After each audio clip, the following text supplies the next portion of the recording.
Bonjour à tous. Il n'est parfois pas facile d'être le porteur humain d'une parole qui nous dépasse, de la parole de Dieu.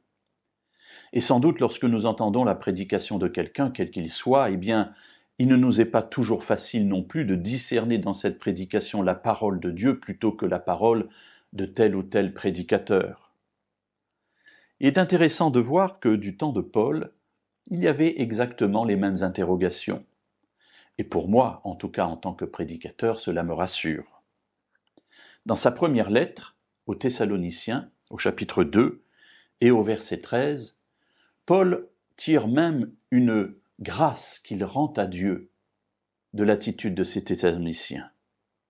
C'est pourquoi, dit-il, nous rendons continuellement grâce à Dieu de ce qu'en recevant la parole de Dieu que nous vous avons fait entendre, vous l'avez accueillie non comme la parole des hommes, mais comme ce qu'elle est vraiment, la parole de Dieu qui agit en vous, qui croyez.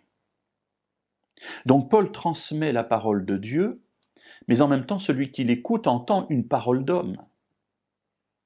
Et Paul dit, je rends continuellement grâce à Dieu parce que l'état d'esprit que vous avez eu fait qu'en entendant cette parole transmise par des hommes, vous avez bien perçu qu'en fait, derrière ou contenu, il y avait la parole de Dieu.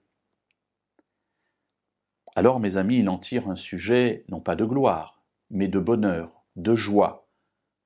Parce que, dit-il, cette parole transmise par les hommes agit en vous qui croyez.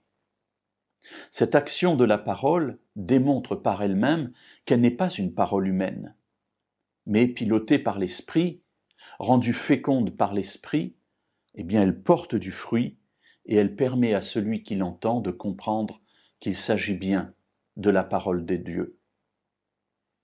Alors, chers amis, chaque fois que nous entendons une prédication, une méditation, on peut bien sûr s'arrêter au bafouillement de celui qui parle, mais on peut aussi, comme les Thessaloniciens, avoir une autre attitude, discerner au travers de cette parole transmise par les hommes la parole que Dieu m'adresse aujourd'hui, à cet instant.